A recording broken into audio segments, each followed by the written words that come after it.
رات کی سیاہی نے پورے گاؤں کو اپنی لپیٹ میں لے رکھا تھا۔ ہوا میں ٹھنڈک تھی اور دھند ہر چیز پر چھا رہی تھی۔ گاؤں کے کنارے پر ایک چھوٹا سا گھر تھا جس میں 4 سالہ عارف اپنی ماں کے ساتھ رہتا تھا۔ عارف کو رات کے وقت باہر نکلنے کا بہت شوق تھا، لیکن اس کی ماں ہمیشہ اسے منع کرتی تھی، رات کو دھند میں مت جانا بیٹا۔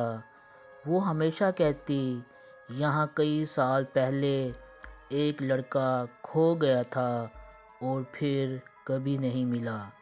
لیکن عارف کو کہانیوں پر یقین نہیں تھا، وہ اسے محض ایک ڈرانے کا طریقہ سمجھتا تھا۔ ایک رات جب اس کی ماں گہری نیند سو رہی تھی، عارف چپکے سے دروازہ کھول کر باہر نکل آیا۔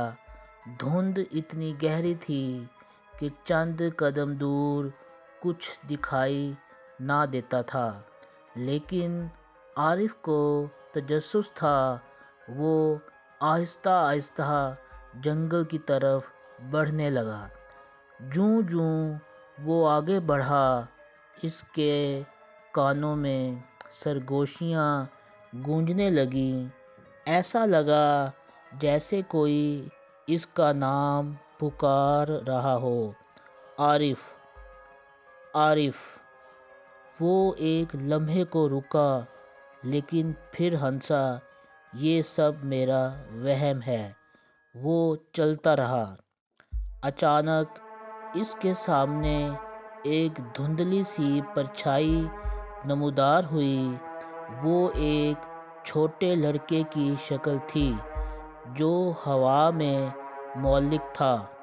اس کی آنکھیں خالی اور چہرہ زرد تھا۔ عارف کی سانسیں رکنے لگیں۔ وہ پلٹ کر بھاگنے ہی والا تھا کہ اس لڑکے نے سرگوشی کی، تم بھی میری طرح کھو جاؤ گے۔ عارف چیخنے کی کوشش کرنے لگا، لیکن آواز اس کے حلق میں ہی دب گئی۔ اس کے قدم زمین میں جیسے جم گئے تھے۔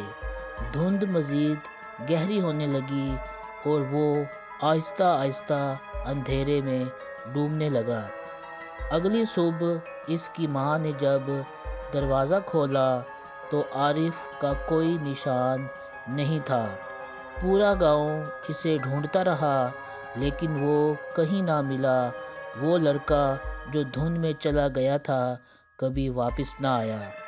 کہتے ہیں کہ اب بھی جب رات کے وقت دھند چھا جاتی ہے، گاؤں کے لوگوں کو ایک بچے کی سرگوشیاں سنائی دیتی ہیں، اور جو بھی ان سرگوشیوں کا تعاقب کرتا ہے وہ ہمیشہ کے لیے کھو جاتا ہے۔